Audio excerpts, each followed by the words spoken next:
How do you dress so well? Any tips? Well, thank you. I started buying nice clothes, let's say, this year, really. I had some decent suits before that. I did some research online to find out who good suit manufacturers were. You can look that up.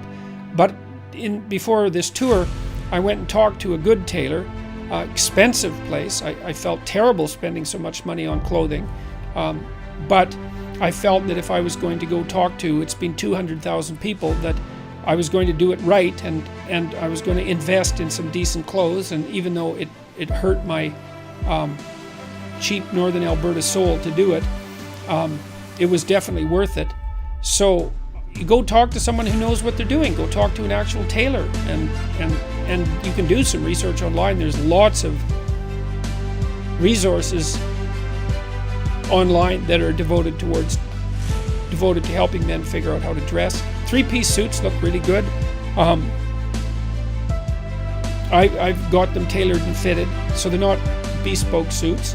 They're off the rack, but they've been tailored, and that makes a big difference. All the subtle things that tailors do, they tuck it in around the waist, they cut it to your body, all of those things help. It's really good to have a good pair of shoes, a couple of nice ties. I learned how to tie a full Windsor knot recently, and that actually helps. Don't want your tie to look too skinny. Lots of people have been dressing up to come to my talk, so it's nice to see a lot of young men come well dressed, often in 3-piece suits, but not always. And it's really good to see them dressed like grown-ups. I think that's a real plus.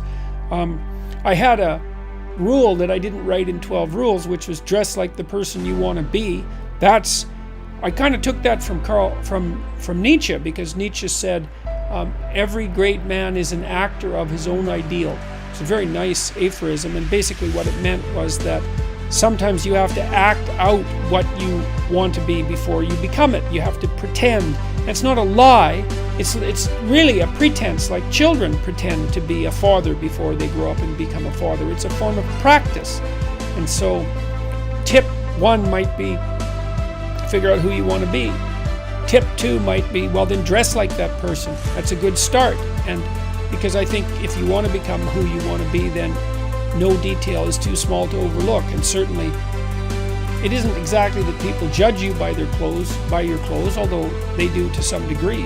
It's that if whatever you can have going for you, you might as well have going for you. That's how it looks to me. And certainly my experience has been that the response to my improved wardrobe has indicated that the investment was clearly worth it, indisputably and clearly worth it. And it's nice to be dressed sharply to go in front of an audience. It's a sign of respect to the audience. There's other ways of showing respect to an audience, but that's certainly one.